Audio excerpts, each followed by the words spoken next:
আসসালামু আলাইকুম everyone, welcome back to my channel. কেমন আছেন আপনারা সবাই? আশা করি আল্লাহর অশেষ রহমতে ভালো আছেন। আমি একটুও ভালো নেই, কারণটা বলবো। বিপদের শেষ নেই, আর যতই দিন যায় বিপদ কারোর পিছু ছাড়ে না। সেটাই হয়েছে আমাদের সাথে। তো এখন হাজবেন্ড যাচ্ছিল একটা কাজে, তো সেটারই একটু ভিডিও ক্লিপ এনে দিয়েছিল। তো দেখো বাইরের দৃশ্যটা কত সুন্দর, ফাঁকা ফাঁকা, কত সুন্দর। গ্রাম সাইডের এলাকাগুলো ঘুরতে ভীষণই ভালো লাগে। তাই ওরা গেছিলো আর আমাকে একটু ক্লিপ করে এনে দিয়েছিল। তারপরই চলে গেছিলাম, আজকে হাজবেন্ড আসার পরপরই চলে গেছিলাম। হঠাৎ বেরিয়ে পড়তে হলো। ওই যে বললাম বিপদ কারোর পিছন ছাড়ে না, সেই জন্য হঠাৎই বেরিয়ে পড়তে হলো। ভাবছেন তো কিসের জন্য? আর কিছুই নয়, ছেলের শরীরটা ভীষণ খারাপ, আর ছেলেকে নিয়েই ডক্টরখানায় গেছিলাম। ভীষণ জ্বর আর বমি, সেই জন্য আর ওয়েট করে নিয়ে হাজব্যান্ড আসার সঙ্গে সঙ্গেই বেরিয়ে গেছিলাম। আর ডক্টরের কাছে ডক্টর দেখালাম, ওষুধ দিল, অ্যান্টিবায়োটিক দিল। এই সিজনটা সবার বেবিদের সাবধানে রাখুন, ভাইরাস জ্বর হচ্ছে, তো সব বাচ্চাদের হচ্ছে। আর ভীষণ জ্বর, মানে 4 ঘন্টা অন্তর অন্তরই জ্বর আসছে, জ্বরটা গায়ে থেকে একদমই যাচ্ছে না।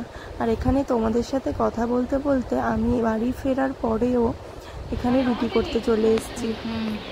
কতগুলো দেখতেই পেলে তরমুজ কাটা, তো আমি একটা গোটা তরমুজ আজকে দুপুরবেলা কেটেছিলাম। তো আমার মারা বাবুকে দেখতে এসেছিল, তো মাকে দিয়েছিলাম।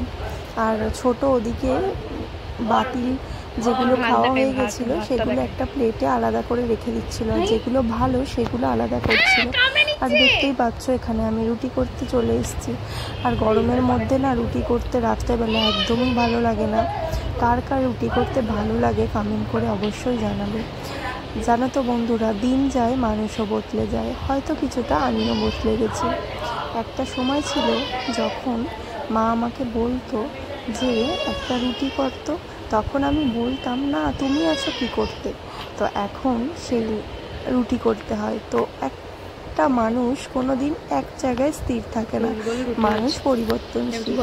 একটা সময় সবাই এরকমই ছিল। তো তারপর মানুষ তো নিজের বাড়ি কাজ তো করতেই হবে, আর নিজেকে তো সব কিছু ম্যানেজ করতেই হবে। সব কিছু ম্যানেজ করলেই দেখবে নিজে খুব ভালো থাকবে। আর নিজেকে সবার সাথে মানিয়ে নিলে নিজের ভালোটা নিজেই থাকবে, না হলে মনে হবে যে কোথাও একটা হারিয়ে ফেলেছি সব। তো সব কিছু মানিয়ে নেওয়াটাই মেয়েদের হচ্ছে বাস্তব জীবন, সেটাই হচ্ছে ব্যাপার। এত কিছুর মধ্যেও এত গরম হচ্ছিল। আর এখানে দেখো আমার দেওর গরম হচ্ছিল বলে ওটা ওর বউ, মানে হাওয়া আর কি, ওর খুব ভীষণ গরম হলে ওটা নেয়, তো সেটাই আমাকে দিল। দেখতেই পাচ্ছ ভীষণ একটা ভালো জিনিস, হেল্পফুল। তোমরা ওটা অ্যামাজন থেকে পারচেস করতে পারো। দেখতেই পাচ্ছ এটা একটা মেশিন, এই দুদিক থেকেই হাওয়া বেরোয়। রান্না করার সময় যদি ভীষণ গরম হয় এটা অনেক হেল্পফুল, তোমাদের ভীষণ হাওয়া দেবে আর খুব আরামদায়ক, বুঝতেই পারবে না গরমটাকে।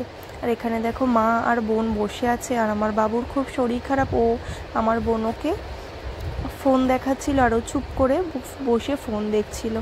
তারপর মারাও চলে গেল, আর আমরা ভাবলাম যে কি আর করব। আর আমার ননদটা যাচ্ছিল বাজারে, তো আমিও রেডি হয়েছিলাম। তারপর ভাবলাম যে আমার ছেলে এত কাঁদছিল আর এত জ্বর এসেছিল, তারপর আমি আর গেলাম না, আর ওরা চলে গেছিলো। তো তারপর রাত্রেবেলা ভাবলাম যে খাওয়া দাওয়া কমপ্লিট করে একটু ঘুমাবো, কিন্তু রাতের ঘুমটাও হারাম হয়ে গেল।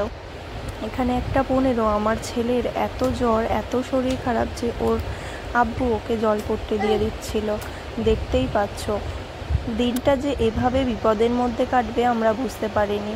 1:15 হতে হতে যেতে যেতে 2:25 বেজে গেছে, এখনও আমরা ছেলেকে নিয়ে বসেই আছি।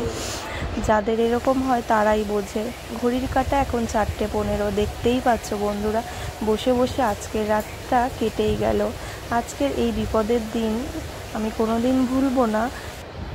দেখো সকালও হয়ে গেল, সবাই ঘুমাচ্ছে আর আমরা দুজন এখানে ছেলেকে নিয়ে রাত জাগছি।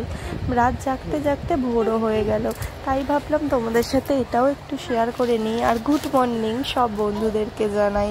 আজকের ভিডিওটা আমি এখানেই এন্ড করছি। যদি ভালো লেগে থাকে please like, comment, share, subscribe করতে ভুলবে না। আবার একটা নতুন ভিডিও আবার তোমাদের সাথে দেখা হবে। আর আমার ছেলের জন্য সবাই প্রে করো আর অনেক দোয়া করো। আল্লাহ হাফিজ।